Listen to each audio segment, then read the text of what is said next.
ये आकाशवाणी गोरखपुर है। अब आप सुकीर्ति अस्थाना से क्षेत्रीय समाचार सुनिए। कोरोना संक्रमण में बढ़ोतरी जारी है। सभी श्रोताओं से अपील है कि लापरवाही न बरतें, सभी एहतियाती उपायों का पालन करें और 44 वर्ष से अधिक उम्र के जिन लोगों ने कोविड का पहला टीका लगवा लिया है, सही समय पर दूसरा टीका लगवाएं।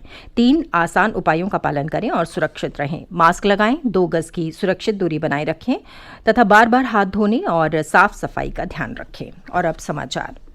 प्रधानमंत्री नरेंद्र मोदी ने कोविड महामारी की चुनौतियों से निपटने के लिए निरंतर नवोन्मेष, नए नए तरीके और प्रभावशाली रणनीति बनाने पर जोर दिया है। श्री मोदी ने कहा कि वायरस लगातार अपना स्वरूप बदल रहा है और वैज्ञानिक वायरस के बदलते रूपों से निपटने के लिए काम कर रहे हैं। प्रधानमंत्री ने आज कोविड की ताज़ा स्थिति के बारे में उत्तर प्रदेश सहित 10 राज्यों के जिलाधिकारियों से वर्चुअल संवाद किया। श्री मोदी ने कहा कि कोरोना वायरस की दूसरी लहर के बीच वायरस का बदलता रूप वयस्कों और बच्चों के लिए चुनौती बना हुआ है। उन्होंने राज्यों के प्रशासन और जिलाधिकारियों से इस संक्रामक रोग की गंभीरता से संबंधित आंकड़े जुटाने को कहा है। श्री मोदी ने कहा कि इससे आगे आने वाली चुनौतियों का सामना करने के लिए बेहतर नीतियां बनाने में मदद मिलेगी। प्रधानमंत्री ने कोविड टीकों की बर्बादी को रोकने की जरूरत पर जोर दिया। उन्होंने कहा कि केंद्र सरकार टीकों की आपूर्ति बनाए रखने के लिए निरंतर प्रयास कर रही है।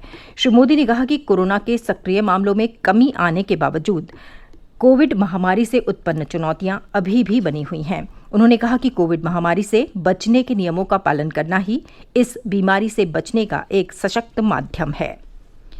प्रदेश में कोविड मरीजों की संख्या में लगातार कमी आ रही है और दैनिक संक्रमण के मामले दिन प्रतिदिन कम हो रहे हैं।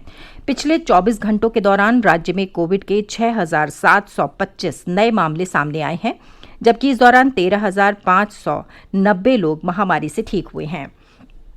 इस समय प्रदेश में सक्रिय मामलों की संख्या 1,16,434 है। पिछले 24 घंटों में 238 लोगों की महामारी से मृत्यु हुई है। अपर मुख्य सचिव स्वास्थ्य अमित मोहन प्रसाद ने बताया कि प्रदेश में कोविड से स्वस्थ होने की दर बढ़कर 91.8% हो गई है। उन्होंने कहा कि संक्रमण की दर में लगातार गिरावट आ रही है और ये अब 2.4% रह गई है। श्री प्रसाद ने कहा कि प्रदेश में कोरोना संक्रमण के मामलों में कमी आने के बाद भी कोविड नमूनों की जांच का कार्य तेज गति से किया जा रहा है। कल 2,91,156 नमूनों की जांच की गई। राज्य में अब तक कुल 4,58,22,409 नमूनों की जांच की जा चुकी है। प्रदेश में कोविड टीकाकरण का कार्य लगातार चल रहा है और अब तक 1,56,00,000 से ज्यादा टीके लगाए जा चुके हैं। इनमें से 1,23,42,160 लोगों को टीके की पहली डोज और 33,04,290 लोगों को टीके की दूसरी डोज दी जा चुकी है। प्रदेश के 23 जनपदों में 18 से 44 वर्ष के आयु वर्ग के लोगों का टीकाकरण भी किया जा रहा है। अब तक इस आयु वर्ग के 7,46,875 लोगों को टीका लगाया जा चुका है। प्रदेश में आज भी वर्षा होने से मौसम सुहावना बना हुआ है। गोरखपुर और आसपास के क्षेत्रों में बीती रात से लगातार वर्षा हो रही है। वाराणसी, चंदौली, आजमगढ़, कुशीनगर, बलिया, मऊ, हमीरपुर, मिर्जापुर, बलरामपुर सहित आसपास के इलाकों में पिछले 24 घंटों के दौरान हल्की से मध्यम वर्षा दर्ज की गई। मौसम विभाग ने प्रदेश के पूर्वी और पश्चिमी भागों में कल भी बादल छाए रहने और कुछ स्थानों पर गरज चमक के साथ वर्षा होने का पूर्वानुमान जताया है।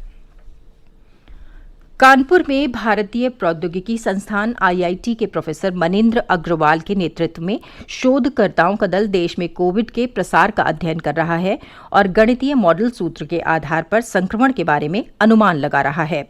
प्रोफेसर मनीन्द्र अग्रवाल ने पहले ये अनुमान लगाया था कि कोरोना की दूसरी लहर मध्य मई तक खत्म हो जाएगी।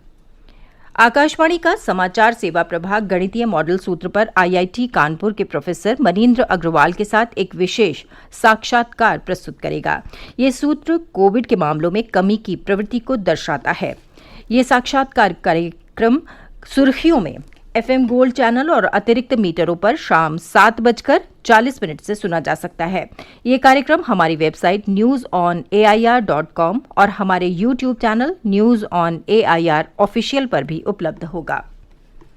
इसके साथ ही ये समाचार बुलेटिन समाप्त हुआ। नमस्कार।